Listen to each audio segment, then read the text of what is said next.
I'm testing the MotoMaster Multi-Purpose Cleaner and Degreaser. The instructions are pretty simple on it. Put onto surface, let sit 3 to 5 minutes, wipe off with a damp cloth, and then rinse. I haven't washed my truck in a while, so I'm going to do my rim. It has lots of road grime, grease, and dust, things like that.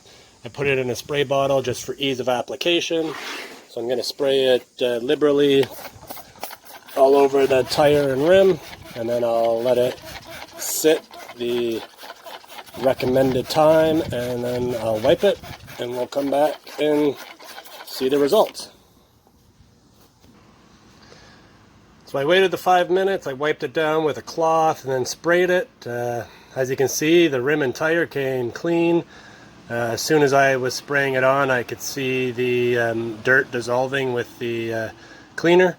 So all in all, this is a good all-purpose cleaner. It can be used on dashes and other parts of the car.